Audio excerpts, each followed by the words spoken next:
Chaque jour, Charles et Carole vous présentent la leçon de l'école du sabbat.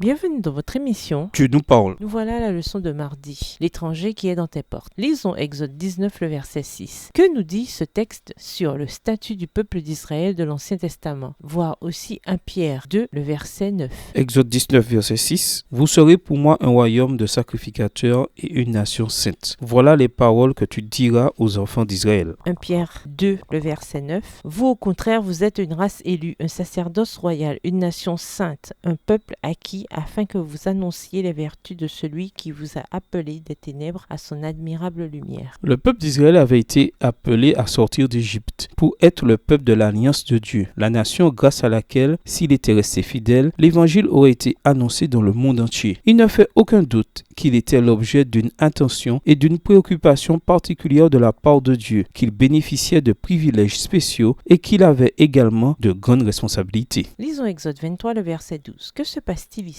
Que nous apprend ce texte sur la façon dont Dieu considérait ceux qui n'appartenaient pas au peuple d'Israël? Exode 23, verset 12. Pendant 6 jours, tu feras ton ouvrage, mais le 7e jour, tu te reposeras, afin que ton bœuf et ton âne aient du repos, afin que le fils de ton esclave et l'étranger aient du relâche. De très nombreuses personnes ne comprennent pas la nature universelle du sabbat. Le sabbat n'a pas été institué uniquement pour les Juifs. Les 2 premiers chapitres de la Genèse sont clairs à ce sujet. Après tout, Dieu a créé tous les peuples. Ainsi, tous les peuples devraient se souvenir du jour du sabbat. Certes, il est important que nous gardions à l'esprit ce que le sabbat représente pour nous, mais nous devons aussi nous souvenir de ce qu'il nous dit à propos de nos semblables. D'une certaine façon, notre désir d'entrer dans le repos du sabbat et de vivre une relation étroite avec notre Créateur et Rédempteur nous pousse naturellement à porter un regard différent sur nos semblables, à les voir comme des êtres créés et aimés par le même Dieu que nous, et qui est mort pour eux comme pour nous. Comme nous l'avons vu, Exode 20, verset 10, Deutéronome 5, verset 14, les serviteurs, les étrangers, même les animaux, doivent aussi bénéficier d'un repos sabbatique. Le fait que même les étrangers vivant au sein du peuple d'Israël, c'est-à-dire ceux qui ne participent pas encore aux promesses de l'alliance donnée à Israël, devaient profiter du repos du sabbat en dit long. Les êtres humains et même les animaux ne devraient jamais être exploités, maltraités ou mal considérés. Chaque semaine, tout comme le peuple hébreu à l'époque de l'Ancien Testament, nous devons nous rappeler de tout ce que nous avons en commun avec nos semblables. Et même si nous avons des bénédictions et des privilèges que d'autres n'ont pas, nous sommes invités à nous remémorer que nous faisons tous partie de la même famille humaine et que nous devons donc traiter les autres avec respect et dignité. Comment la façon dont nous observons le sabbat pourrait-elle être une bénédiction pour ceux qui ne le respectent pas? Autrement dit, dans quelle mesure le sabbat peut-il être pour nous une occasion de témoigner de l'amour de Dieu? Au revoir. Et à demain si Dieu veut.